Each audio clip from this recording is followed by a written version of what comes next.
بسم الله الحمد لله والصلاة والسلام على رسول الله وعلى آله وصحبه ومن والاه ربي اشرح لي صدري ويسر لي أمري واحلل عقدة من لساني يفقهوا قولي. Chers frères, chers sœurs, notre thème aujourd'hui, avec l'aide d'Allah Azza wa Jal, tourne autour d'une catastrophe qui a touché beaucoup de gens de notre communauté et qui s'est multipliée ces dernières années. À tel point que certains s'en vantent. Quand il veut se la raconter, eh ben, il parle de ce péché. Il dit, moi, hier, si tu savais, moi, avant-hier, laisse tomber, moi, ce soir, moi, demain, dans une semaine, s'en vante, au lieu d'avoir honte. Wa inna lillahi wa inna ilayhi raji'un. Cette énormité, cet immense péché qui provoque la colère du Tout-Puissant et qui est considéré comme une chose normale aujourd'hui est la fornication. Wal'ayadu billah. Abdullah ibn Mas'ud radiyallahu anhu, qui est un compagnon du prophète sallallahu alayhi wa sallam, a dit, lorsque le croyant, ça c'est le vrai croyant, écoutez bien, lorsque le croyant commet un petit péché, il ressent qu'une montagne va s'écrouler sur lui. Ça c'est le croyant. Quand il fait un tout petit péché, il se sent mal. Il a manqué de respect à un adulte. Tu vois, quand il fait un petit péché, il sent très mal, son cœur il n'est pas bien.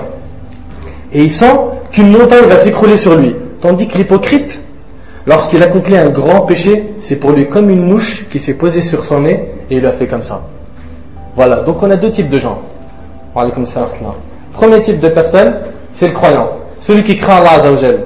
Celui qui craint Allah Azza wa Jal, dès qu'il fait un petit péché, il se remet en question. Il se repent. Il demande à Allah le pardon. Et il sent qu'il y a une montagne qui va s'écrouler sur lui.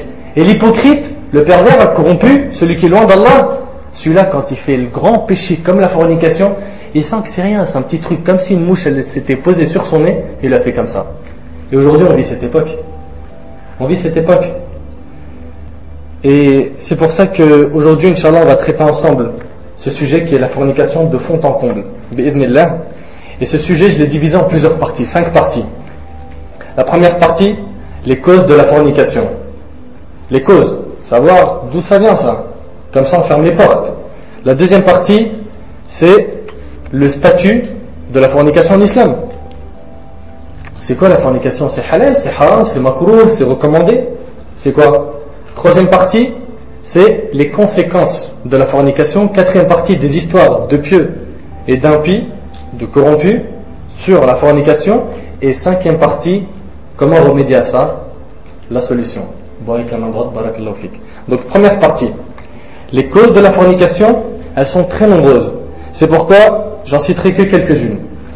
Tout d'abord, l'islam a interdit toutes les voies qui mènent à la fornication. Ça, il faut que tu le comprennes. Ce péché-là, qui est zina, c'est quoi zina, la fornication ou pas? C'est qu'un homme ait un rapport sexuel avec une femme, qui n'est pas sa femme, hein. C'est une femme étrangère. Ça, c'est haram. Et bien, toutes les voies qui mènent à ce péché sont aussi haram. Tout. Et ça, c'est un point très important, il faut que tu le comprennes, tu le soulignes, tu l'enregistres. Avant que tu ne commettes la fornication, l'islam t'a fermé toutes les portes qui peuvent t'y emmener. Qu'est-ce qu'il a dit Allah Azza wa Jal au sujet de la fornication dans le Coran? Est-ce qu'il a dit ne forniquez pas? Il a dit ça, Allah? Celui qui a la réponse, il lève la main. Qu'est-ce qu'il a dit? Oui? Barakallahu fik. Wala taqrabu zina. Et n'approchez pas la fornication. Pas ne forniquez pas. Et n'approchez pas la fornication. C'est-à-dire toutes les portes qui mènent à ce péché, tu les fermes. Tu les fermes, tu fais très attention. Tu vas me dire, mais explique-nous un petit peu c'est quoi ces portes. Ça arrive, ne te presse pas. Donc Allah subhanahu wa ta'ala a dit dans Surat al-Isra, وَلَا تَقْرَبُوا الزِّنَا إِنَّهُ كَانَ فَاحِشَةً وَسَاءَ سَبِيلًا. Et n'approchez pas de la fornication. C'est une abomination et une voie pleine d'embûches. Surat 17, voyage nocturne, verset 32. Allah te dit que tout ce qui mène à la fornication est haram. Donc ne prends pas le risque d'aller dans la voie du haram, sinon tu tomberas dans le haram. Et c'est pour cela que l'islam a interdit toutes les choses qui peuvent te mener à la fornication. Donc le haram, c'est pas seulement la fornication en elle-même, mais c'est aussi le regard. Le regard, c'est la première porte. Une personne, comment elle fait pour aborder une femme? Avoir un rendez-vous, un contact, un rapport sexuel, tout part du regard. Tout part du regard. C'est vrai ou c'est pas vrai? Le regard. 2, le sourire. Il marche dans la rue, elle lui a fait un sourire, il lui a fait un sourire. Tching, ça y est. Sourire, vous êtes pris en photo.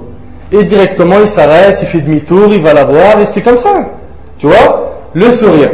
Troisièmement, la parole douce, sucrée. Hein? On a des renards et des loups dans notre communauté. Des gens, quand ils arrêtent une fille, c'est pas pour lui demander l'heure. Hein? Au début, c'est du vice, bien sûr, vous connaissez ces trucs-là. Quoi encore? La conversation téléphonique. Au début, c'est juste une collègue à l'école. C'est une amie, je prends les devoirs. C'est tout. Je l'appelle que pour ça. Parce qu'il n'y a personne à l'école qui peut me donner les devoirs à part elle. Ils se payent pas de ma tête, franchement. Ils se payent notre tête ou pas, les gens? Oui, il faut le dire clairement. Conversation téléphonique, le net. Alors le net, on peut en parler pendant des heures. Les forums, les chats, même les chats musulmans. Wallah al-azim, c'est la catastrophe. Pas le talk, tout ça là. Il y a des frères et sœurs, ils divorcent à cause de ces trucs-là. Ils divorcent. Ça veut dire quoi? Ça veut dire il est marié, après il fait connaissance avec une fille, au début il parle de Sahih al-Bukhari, et à la fin il parle de quoi? Hein? Faites très attention les frères. Faites très attention. Le net. Le toucher, c'est haram. Ah bon, j'ai pas le droit de toucher une fille, je lui serre la main, c'est... Mon frère, tout ça c'est haram. Tout ça c'est haram. Oh, arrête là, franchement, t'es un extrémiste, t'es trop dur. T'as plus rien laissé de halal, ouvre une porte de halal. Marie-toi. Marie-toi, tout est halal. C'est des hasanat. Tout ce que je viens d'interdire, dans le mariage, c'est des récompenses, des hasanat que t'as. Marie-toi, mon frère. Marie-toi, c'est simple. Maintenant, si tu sais que ces choses peuvent te mener à la fornication, alors ne prends pas de risque. Si tu sais que parler avec une fille au téléphone ou sur le net présente un risque, eh bien ne le fais pas. Si tu sais que regarder une femme, c'est un risque,